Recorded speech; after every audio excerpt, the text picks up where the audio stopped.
Let's talk about something every business needs. Ready money, cash flow. It's just essential. But what if the rules for getting it and even using it were totally different? Like, based on a completely unique ethical system, how would that even work day to day? Well, that's exactly what we're diving into. We're looking at liquidity, or al-sayula in Islamic finance.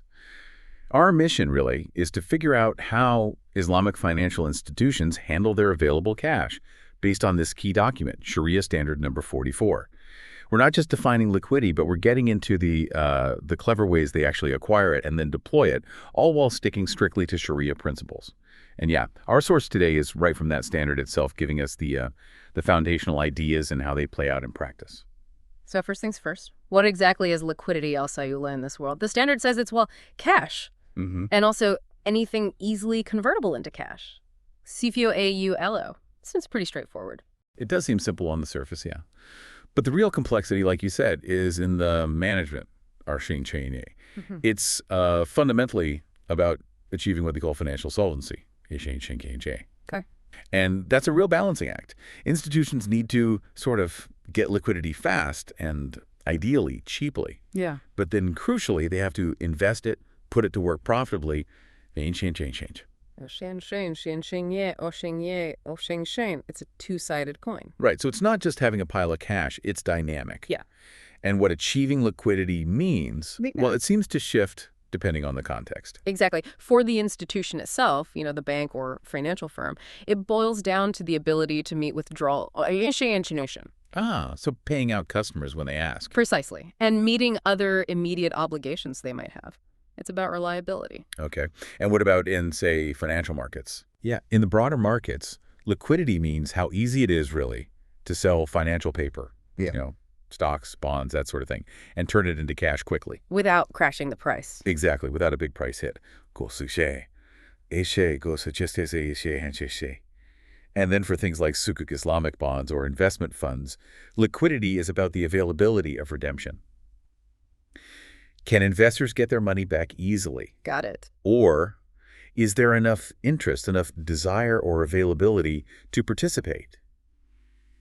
To keep the market for them active. That really helps frame it. So beyond just the definitions, why is this liquidity, this flexibility so critical for these institutions? What does it actually let them do? Oh, it's fundamental for so many operations. Distributing profits to investors, for one, and Shiva can't do that without cash. True. They also need it to cover their own outstanding bills and obligations. Makes sense. And then there's the unexpected stuff. Emergency needs You need a buffer. Always. Beyond that, it's about growth. Expanding activities, meeting capital adequacy rules, shortly Spec A. And interestingly, it even affects their credit rating, having good liquidity signals strength. Okay, so it's not just about having cash, but having the right kind of readily available funds for all these different situations. Precisely. Now, here's the really fascinating part, the big split from conventional finance. How does an Islamic institution get this vital liquidity when, two of the main conventional methods are totally off the table? The standard is crystal clear. Borrowing with interest, is forbidden. Period. Absolutely forbidden. And the same goes for using your liquidity to earn interest, employing liquidity with interest. Also forbidden. This changes everything, doesn't it? It really does. It's the absolute bedrock. This prohibition on interest, or riba, means they just can't do things the standard way. No traditional bank loans for a quick cash injection, no parking excess funds in an interest-bearing deposit account. Right. So it forces this incredible innovation. They have to develop Sharia-compliant ways to both get funds and use funds. And that's where you see these really interesting structures emerge. Okay, so given that huge constraint, how do they get the cash they need? This is where the ingenuity really kicks in. The standard lists several permissible forms of acquiring liquidity. Let's maybe unpack a few key ones. Definitely. One very common one is salam. Think of it as essentially a prepayment sale. Okay, how does that work? Right, so imagine an institution needs cash now. They can enter a salam contract to sell a specific commodity, say 100 tons of wheat that they don't currently own, but they promise to procure and deliver at a future date. So they sell something they'll get later. Exactly. They receive the full payment up front today. That gives them immediate liquidity. Then, later, they go to the market, buy the wheat, and deliver it as promised. And they've locked in a future sale price, which might help with risk. Precisely. It helps manage price risk on future inventory. It's quite clever. It is. Okay, what's another one? Istisna. That sounds like manufacturing. It is. It's a contract to manufacture or construct something specific. So the institution might agree to sell, say, a custom-built machine to a buyer via an istisna contract and get paid up front. Okay, immediate cash again. Immediate cash. But they don't build the machine themselves. They simultaneously enter a parallel istisna contract with an actual manufacturer to buy that machine. And in that contract, they might arrange to pay the manufacturer in installments or upon completion. So they act like a middleman, getting cash now and paying later. Essentially, yes. They manage the contract and bridge the timing, earning a margin, but the cash flow is immediate. Interesting. Then there's sale and leaseback or sale and Yara. How does that fit in? Right. This is where an institution might sell an asset. It already owns maybe an office building or some equipment to get cash quickly. Okay. But if they still need that building or equipment for their operations, they can then immediately lease it back from the buyer, making regular lease payments. So they free up capital tied in assets but keep using them. Is there a catch? Well, the key Shari'ah requirement is that it has to be a genuine sale and a genuine lease. There needs to be a real transfer of ownership and risk. And usually there's a condition that some time must pass or the asset's value must have genuinely changed to avoid it looking like just a disguised loan using the asset as collateral. Got it. So it maintains the substance of the transaction. What about financing working capital? The standard mentions mudarba and musharaka. How is that different from a business loan? This is fundamental. With mudarba, profit sharing or musharaka partnership, investors aren't lenders earning fixed interest. They are partners. Sharing risks. Exactly. Sharing the risk and the potential reward. In a musharaka for working capital, for example, the institution and the investors pool their funds for a specific business operation. Profits are shared based on an agreed ratio, and crucially, losses are shared too, usually in proportion to the capital contributed. So it's equity-like, not debt. Precisely. And there's a nuance. Usually, fixed assets like buildings owned by the institution don't become part of the musharaka capital itself. They might be leased to the partnership by the institution.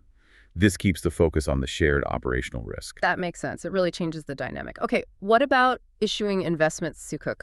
Islamic bonds, basically. How does that bring in liquidity? Right. Sukuks are fascinating.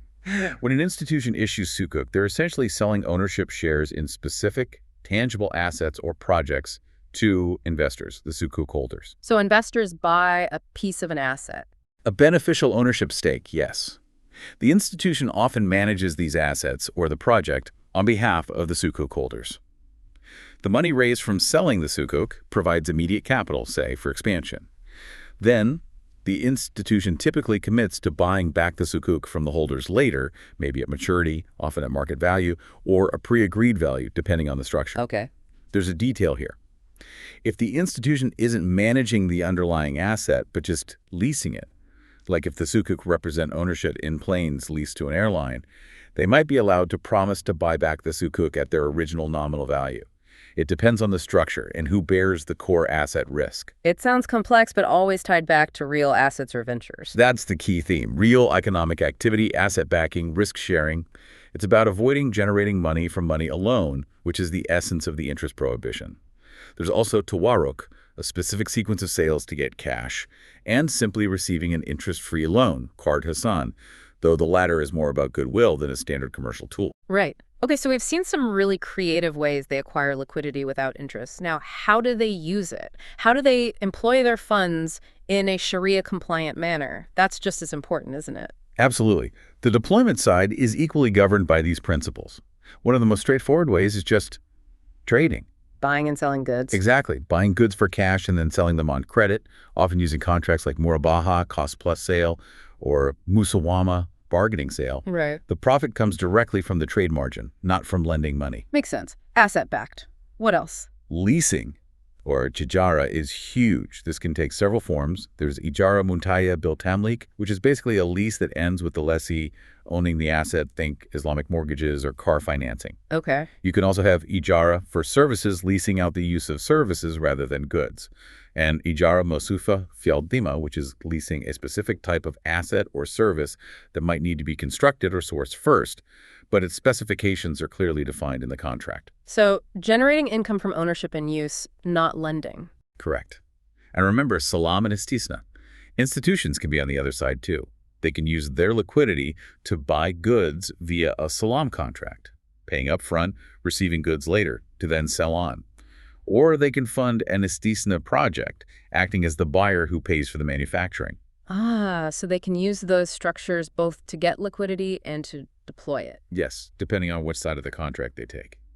And naturally, the partnership models we discussed earlier, musharaka and mudaraba, are primary ways to employ funds. They invest their liquidity alongside partners in joint ventures or profit-sharing arrangements. Right. Putting capital to work in a shared risk environment. There's also investment agency, or wakala bil istifmar. Here, the institution uses its funds, acting as an agent for itself or others, to make specific Sharia-compliant investments, often earning a fee for its expertise. Okay. And direct investing. Definitely. That's a major channel. Using liquidity to subscribe to new share offerings or simply buying shares of existing companies. Standard equity investing. Pretty much, as long as the underlying company's activities are permissible. They can also buy investment sukuk issued by others, such sukuka, or buy units in Sharia-compliant investment funds. Shosusukaka shikukage. And finally, they can engage in commodity trading on international markets. Jusukakap provide the trading mechanisms themselves comply with Sharia rules, focusing on real goods, avoiding excessive speculation, etc. Wow. It really is, as you said, a whole parallel system. This dive shows how Islamic finance tackles a core need liquidity completely differently, not with interest, but with this whole toolkit of contracts and partnerships built around actual assets, real trade, and crucially, sharing risk. It's quite something. It absolutely is. It fundamentally changes the relationship between money, assets, and risk compared to conventional debt-based finance. Profit has to be tied to real economic activity or genuine partnership risk. So, thinking about all this, what stands out to you, the listener? It's quite a contrast, isn't it? It makes you wonder. If financial systems globally leaned more towards these kinds of asset-backed risk-sharing approaches, rather than being so heavily based on debt and interest, how might that change things? Could it affect financial stability, maybe make economies more resilient during downturns? It's definitely something to think about.